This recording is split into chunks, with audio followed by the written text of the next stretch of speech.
HSC পরীক্ষা চলছে এবং গত ৩-৪ দিন ধরে আবহাওয়ার যে অবস্থা ছিল, বৃষ্টি এবং পুরো শহর, শুধু তো ঢাকা না, ঢাকা চট্টগ্রাম সহ বড় বড় যে শহরগুলো, সেই শহরগুলো পানির নিচে তলিয়ে গিয়েছিল। আমাদের শিক্ষার্থীরা অনুরোধ করেছিল পরীক্ষাটি একটু পেছানোর জন্য, কিন্তু এই সিদ্ধান্ত নেওয়া হয় নাই এবং যে কারণে আজকে আন্দোলন হচ্ছে, ঢাকায় আন্দোলন হচ্ছে। আমি মাননীয় মন্ত্রীর কাছে প্রশ্ন রাখছি, এইচএসসির মতো একটি অত্যন্ত গুরুত্বপূর্ণ পরীক্ষা, যেটার উপর নির্ভর করে আগামীতে একটা ছেলে বা মেয়ের ভবিষ্যৎ কোন দিকে যাবে, সেরকম একটা পরীক্ষা, এবং ফিজিক্সের মতো কি বলবো, one of the most important subjects যেটা সায়েন্সের জন্য, মাননীয় মন্ত্রীকে দয়া করে বলবেন যে কি সমস্যা ছিল পরীক্ষাটি কিছুদিনের, 2 দিনের জন্য বা 1 দিনের জন্য পিছিয়ে দেওয়ার। ধন্যবাদ মাননীয় স্পিকার। ধন্যবাদ মাননীয় সদস্য। মাননীয় শিক্ষামন্ত্রী।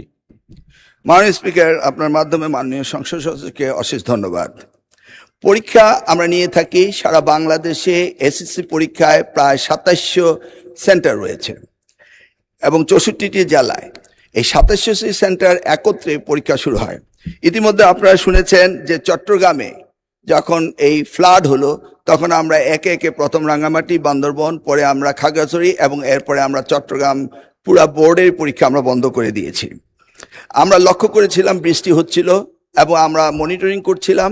সেই সাথে মনিটরিংয়ের সময় আমরা 64টি জেলার এসপি এবং 8টি বিভাগীয় কমিশনার এবং প্রত্যেকটি বোর্ডের চেয়ারম্যান, ইউনো সকলের সাথে আমরা কথা বলেছি এবং ওয়েদারম্যান, আমরা ব্রডকাস্টিংয়ের জন্য তাদের সাথেও কথা বলেছি।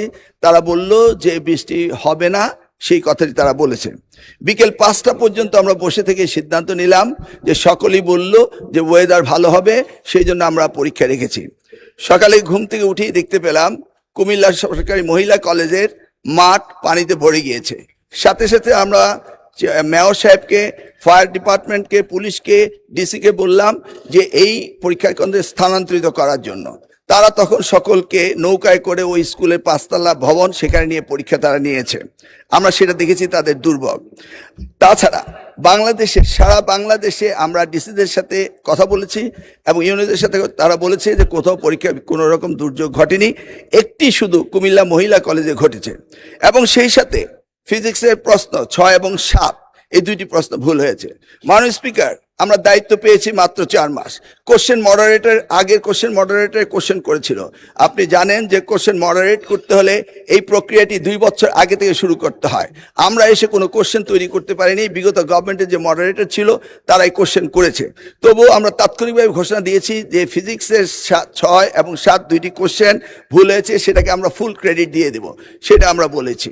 এবং পরীক্ষা যথাযথ হচ্ছে কিনা সেইভাবে সাহায্য সহযোগিতা করার জন্য আমরা সকলকে প্রস্তুত রেখেছিলাম। আজকেও আমরা সারাদিন কথা বলেছি এবং প্রত্যেকটি আমাদের সাথে যারা স্টেক হোল্ডার রয়েছেন তারা বলেছে পরীক্ষা সুন্দর হয়েছে, সুস্থ হয়েছে। একটি জায়গায় শুধু কুমিল্লা সরকারি মহাবিদ্যালয়ে এই ঘটনাটি ঘটেছে এবং সেখানে পরীক্ষা সুন্দর হয়েছে। আমরা নির্দেশ দিয়েছি যে পরীক্ষা বিলম্বতে শুরু করার জন্য, এবং যে মেয়েটি কাপড় ভিজে গিয়েছিল বাড়ি থেকে কাপড় আনা হয়েছে, 1 ঘন্টা পরে পরীক্ষা নেওয়া হয়েছে এবং পরীক্ষার সময়সীমা বাড়িয়ে দেওয়া হয়েছে। আমি মাননীয় স্পিকার আপনার মাধ্যমে জাতিকে জ্ঞাতার্থে করতে চাই যে পরীক্ষা পদ্ধতিতে আমাদের যে সিস্টেম রয়েছে, সেখানে লোকাল যে গভর্নমেন্ট রয়েছেন, ডিসি হতে, ইউনো হতে, পুলিশ হতে, তারা তাৎক্ষণিকভাবে ব্যবস্থা নেবেন যে পরীক্ষা এখানে নেওয়া যাবে কি যাবে না। যদি তারা মনে করেন দুর্যোগ, তারা পরীক্ষা বন্ধও করতে পারেন। আমরা বারবার কথা বলেছেন না স্যার, আমরা ঠিক মতোই নিচ্ছি এবং আপনারা দেখতে পেয়েছেন যে বৃষ্টির পানি কোথায় কোথায় ছিল, সেগুলো আমরা সকলেই লক্ষ্য করেছি। কোমলমতি সন্তানদের জন্য আমাদেরও মায়া রয়েছে মাননীয় স্পিকার, সেই জন্য আমরা সবসময় মনিটরিং করি। ধন্যবাদ আপনাকে।